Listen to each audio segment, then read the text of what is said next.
Who's excited to listen to the last speaker of this transformational roller coaster? Because can we agree, it is a bit of a roller coaster, right? You go through all the emotions and sometimes in like an hour. And this time it's not an epic woman. It's a super powerful man. And we all know who it is. I'm so honored to bring to the stage Richie Acosta, who's going to share with us how to defy the odds. Your journey of resilience to success. Richie, the floor is yours, man. The floor is yours.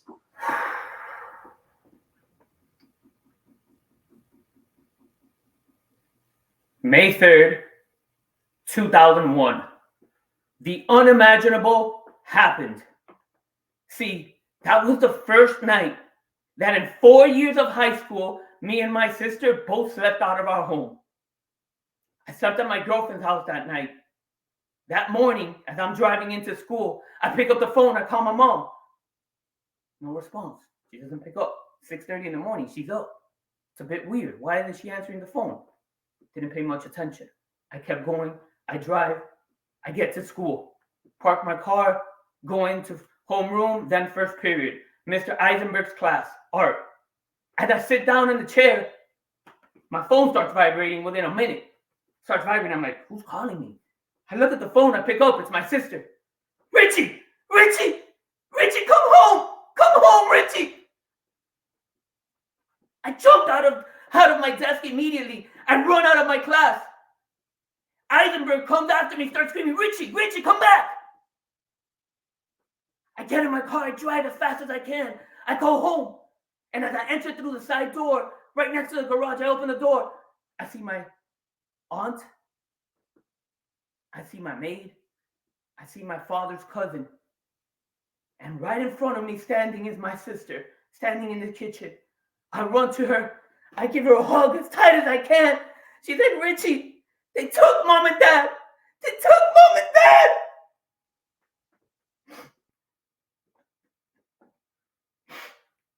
You see, that was the moment I found out my mother and father had just been kidnapped.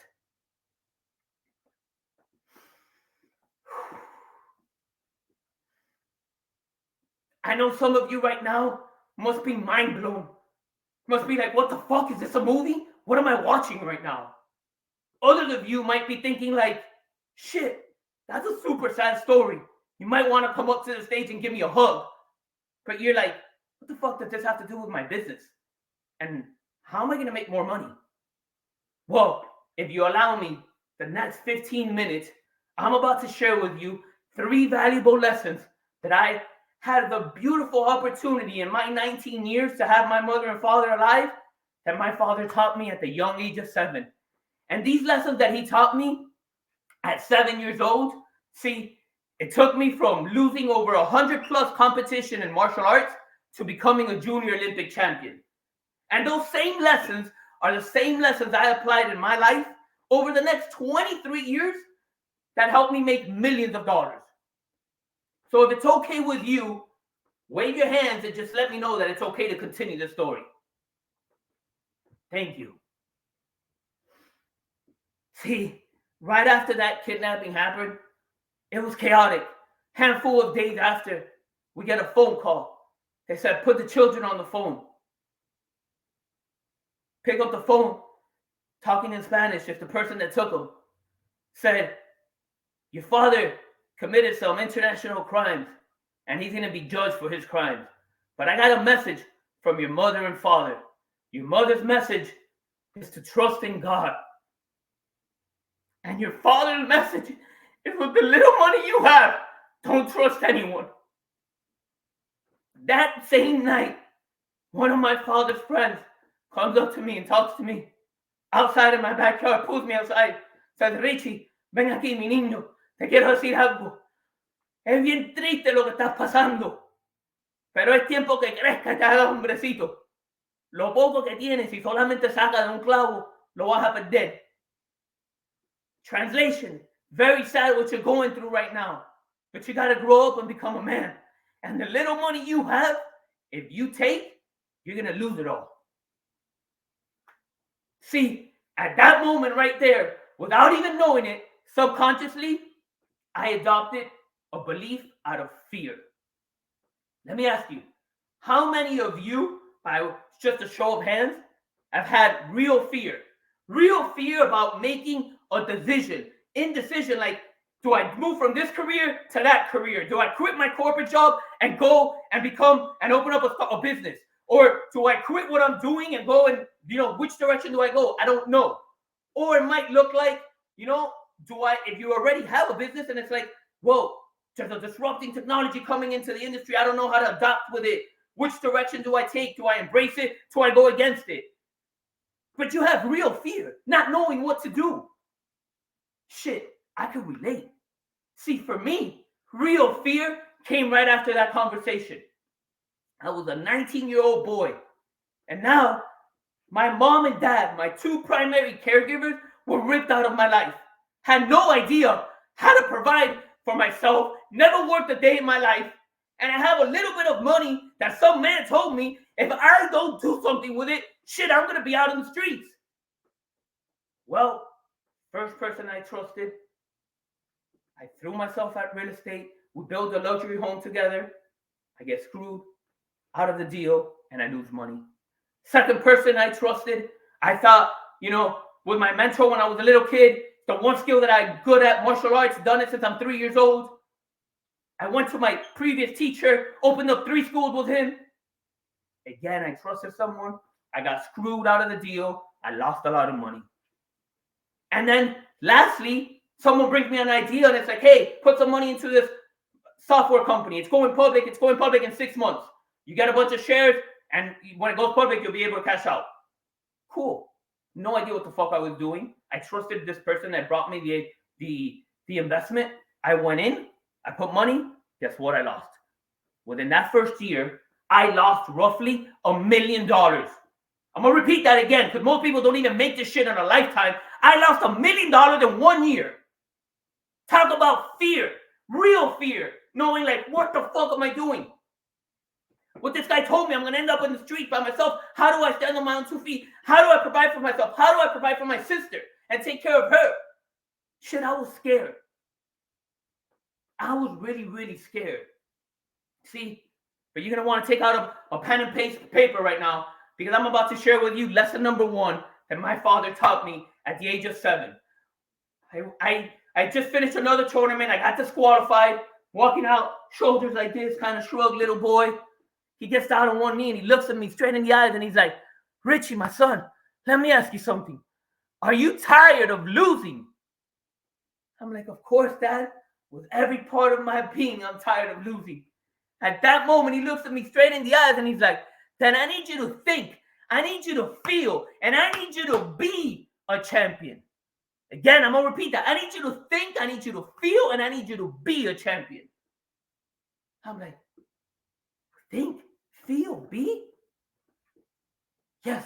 If you want to succeed in anything, if you want to achieve anything, well, you have to be that first.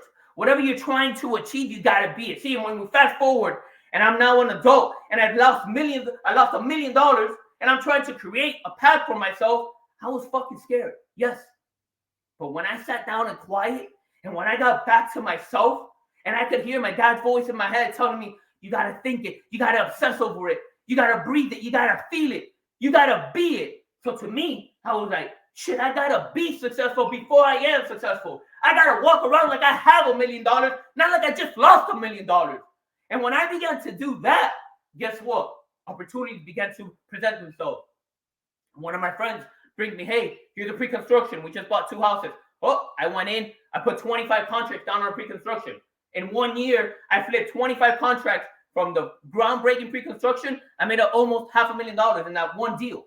That led me to investing in a commercial property. That led me to then building another home. That led me down to one of my friends from high school, one of my best friends, him and his father coming up to me in 2003 and telling me, hey, Richie, we have an opportunity for you. His father was doing his first condo conversion project.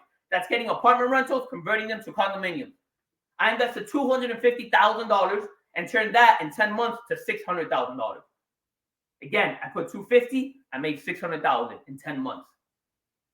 That right there was the beginning of me now propelling myself forward for the next 5 years, where I was like, I put everything. I went all in into these projects, and I put everything into it. I also went to all my friends and family. I raised millions of dollars. A young kid, 23, 24 years old, raising millions, putting millions into these projects. But like everything that happens in life, what comes up must eventually come down. Now, let me ask you, how many of you have ever experienced something in the past, a past event, something that you're holding on to, and you're giving meaning to that past event? Let me see your hands. Yeah, I get it. Me too. See, in 2008, that was the financial crisis. 2008 financial crisis. That year, we had in condominium projects, we had roughly 3,000 condominiums in the market for sale in Central Florida. We were the largest developer in Central Florida. And me, a young kid, 24, 25, 26 years old, was the largest investor into all these projects and was the one that raised the most capital into all these projects. Yet, when 08 happens, in my mind, I thought I was on top of the world. Yes, I had experienced some major pain and setback with my parents and losing them. But then it was like, and people betrayed me and stole from me early on. But I moved forward. I was able to create success, or what I thought in my mind was success, and make money and stand on my own 2 feet. And I did that very well for 5-6 years. But once this happens and 08 comes, shit. I remember the day that I see on the news, Bear Stearns goes under. Next day or 2 days after, Lehman Brothers flashing headlight going under. Within a couple hours, they say all banks have stopped financing in the state of Florida for condominiums. Guess what? That was directly tied to my business. We had 3,000 units on the market at that time when that happened. That's roughly $350 million of condos for sale. Talk about fear. Talk about holding on to a meaning of a past event, making up stories. Well, for the next 2 years, that's exactly what I did. I was beating myself up. I was like, fuck, I'm a failure. I lost it all. What the fuck? I lost my friends. I lost my family's money. People that I love, that I care for. I lost their money. Their hard-earned money. People took out money out of their retirement to put into this because they trusted me. And I fucking lost. Well, that beat up stick, shit, that was real. I was beating myself up every day. You're a piece of shit. You're a failure. You're not good enough. You're not worthy. Yup. Did that for 2 years. Yeah. So I get it. When you're holding on to that past event, some shit that happened, and you're holding on to it, whether in your business or your personal life, guess what? It doesn't let you move forward. It impedes the progress, the momentum that you're trying to build. So in order to move forward, we have to drop the fucking story that we're telling ourselves. We have to dig deep within ourselves to bring to our awareness the narrative, the limiting beliefs that are holding us back, to recognize it and say, shit, this is what I need to drop right now. And that started for me in 2010. See, when my son was born, I'll never forget the day. I'm dead broke, had lost all my money, roughly about $5 million in my personal money that I had into these projects, and all of my friends and family money, which was more than that. And I was down, feeling like shit. Yeah. And that day, I'm feeding my son, and I'm feeding him, I'm looking at him straight in the eyes, and he's looking at me with these eyes like, fuck, Dad, you're my hero. The same way I used to look at my father. The same way I put my father on this pedestal and looked at him as a superhero, this little boy now is looking at me as a superhero.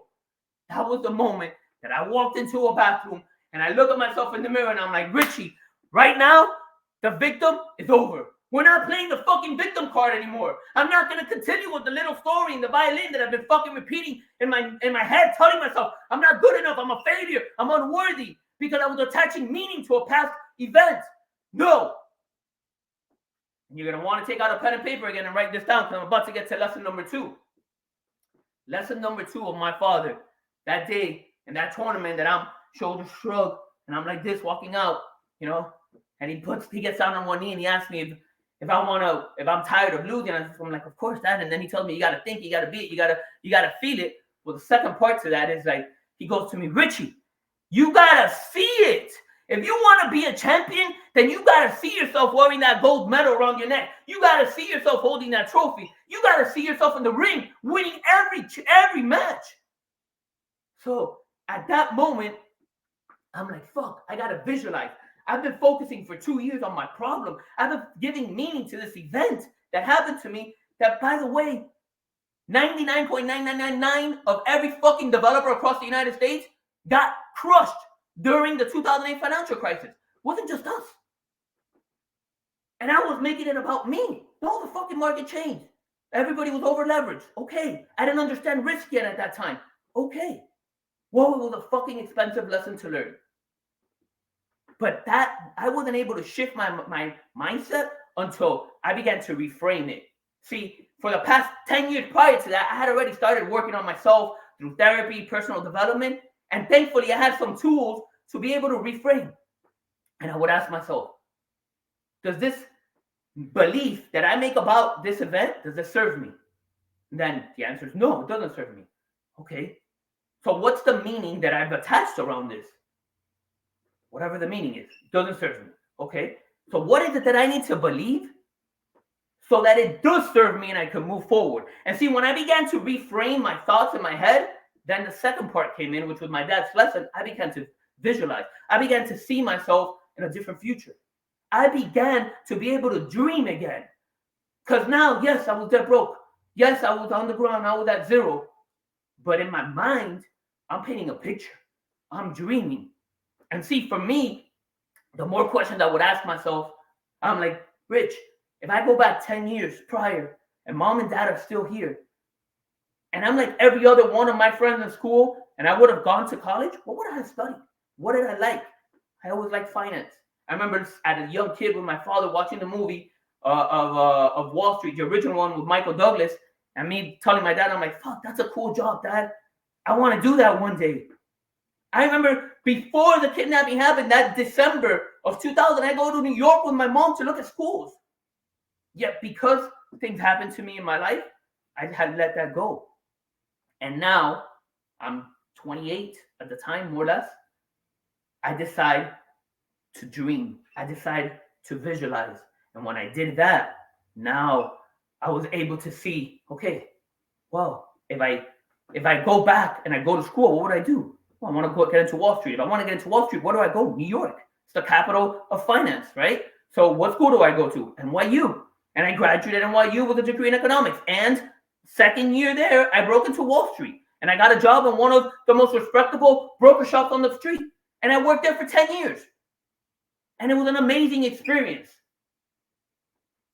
See, but let me ask you, how many times have you, whether it's in your personal life or in your business, you are attaching meaning to some event that happened, running that narrative in your subconscious, and then you're letting that shit keep you stuck in a time and a moment and place? Because I did that for 2 years, so I get it. And the way to move forward from that is, like I just said, once you begin to reframe and ask yourself powerful questions, then you can begin to visualize. And from there, you can take action, even if you're fucking scared. By the way, I was scared when I moved to New York City. I had no money. Zero. Got a job day one. A cousin of mine and my ex-father-in-law at the time gave me each $5,000. I moved there with $10,000 and put that first class in security to be able to live somewhere. But I fucking figured it out. Why? Because when you can be it, when you can feel it, when you can think it here in your mind and you obsess about it, you turn it into a burning desire, and then you can see it, shit, you could do anything you want. You could create anything you want.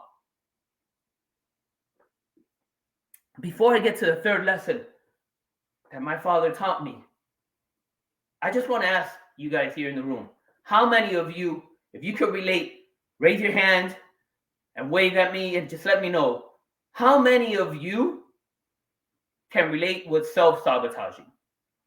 See your hands. Yeah. I get it. Yeah, me too. I did that shit for a long time. And even when I thought that I was past that stage, guess what? I redid it again last year.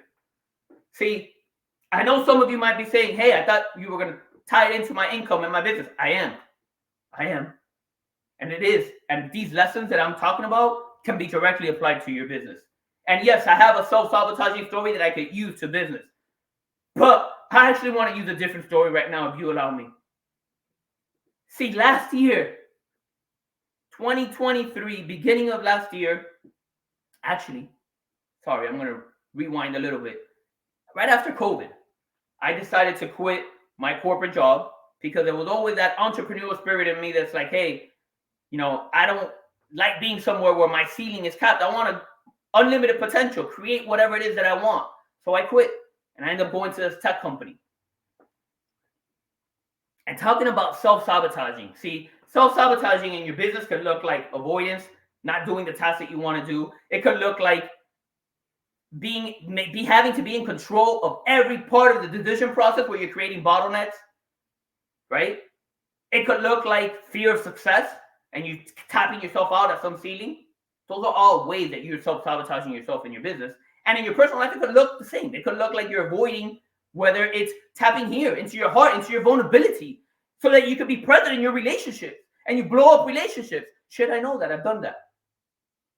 So, yeah, last year, when I went all in, or not last year, sorry, 3 years ago during COVID, when I went all into the tech startup, all the money that I had, again, millions into a company, thinking that I'm like, hey, this is the direction we're going to take it public. We're doing all this. But guess what? Because I was so busy looking around and being, distracted by the flash, what might look like, what you see on social media, the Lambos, the yachts, the house. I'm like, fuck, that's the life I once had. I want that life again. So I got to walk this path with these people. Yeah, no. I was distracted and I took my eye off the ball and I didn't tap into my intuition. And I didn't trust my own intuition. I ignored the red flags. And yeah, I sabotaged myself again. And for the second time, I'm able to make millions. And for the second time, boom, go right back to zero. See, I believe that when we ourselves, human beings, we choose a path and we try to force it. Because I have forced shit down, people's fucking throats. Like, this is the path I'm forcing it. I believe in God, the universe, our creator, Jesus, whatever you want to call it, Buddha, I don't care.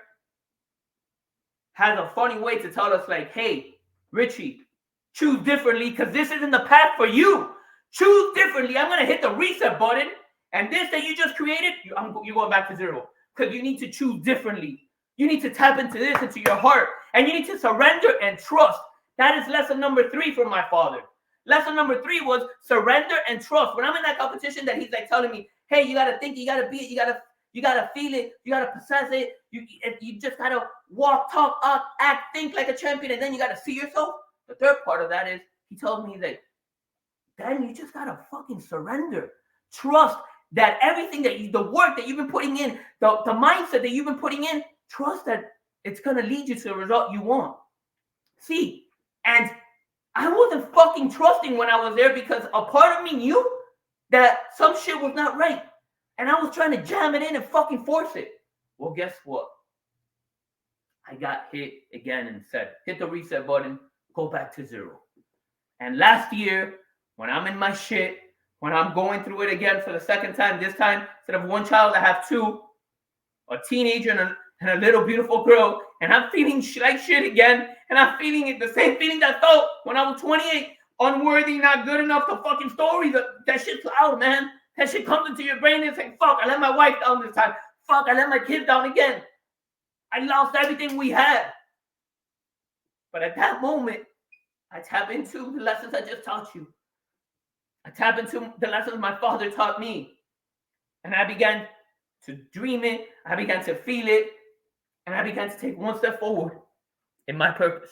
And I began to say, you know what, God, I'm going to surrender. And I'm going to trust the process. And I'm going to trust that the universe, you, God, will put the right opportunity in front of me. And when it showed up, I walked right through it. And then another door opened. And when that opportunity showed up, guess what? I walked right through it with confidence, with belief. And I've been doing that since last year. And opportunities have presented themselves, and I've been able to make money, and I've been able to stand on one and two feet, and I've been able to start resolving some of my problems from the past financially. Yes. Do I want to make millions of tests? Of course. Do I know that I'm going to create it this time, not out of fear, but out of love? 100%. Do I know that I'm going to impact people's life, and that's how I'm going to create all the abundance I want? 1,000%. Because I believe it with every part here. See, and the mission that I'm on, just to tie it all back and end this, the mission that I'm on is to help people just like you to silence this, what I call the enemy in our head. We could call it the monkeys in the head, the fear that comes up. Because I know what it is to live with fear, real fucking fear. And I know what it is to beat yourself up, to feel unworthy, to want to fucking give up. Shit, I've been wanting to give up a lot many years ago. But I'm fucking here standing, taking a step forward, being vulnerable, showing you me, showing you my heart. Yeah. And when you can do that, when you can be so authentic that you let the world see you, I promise you that what you so desperately seek and want, you will create. You will create. And I'm on this mission to help you silence this, to tap into this. Because I believe that by doing that, we're raising the vibration of this planet and shifting it from fear to love. And I believe that if we do that, then we could create win-win situations in business, win-win situations in relationships. We could create love. Because when you're acting and taking steps and making decisions out of love, guess what? What comes back is only love. What comes back is only abundance. So if this resonates with you, if you're vibing with what I'm saying, do me a favor. Find me on any social platform. My name is Richie, letter A, last name Acosta, Acosta, and just give me a follow. I'm here to serve you and to add value to your life. Thank you. Let's take a deep breath together, man.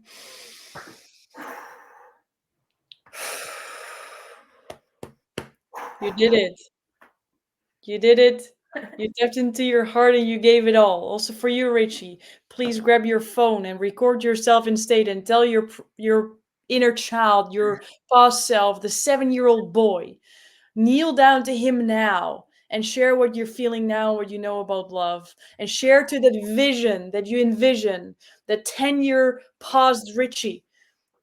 What are you committing to do now that's bringing that future here? Well done, man.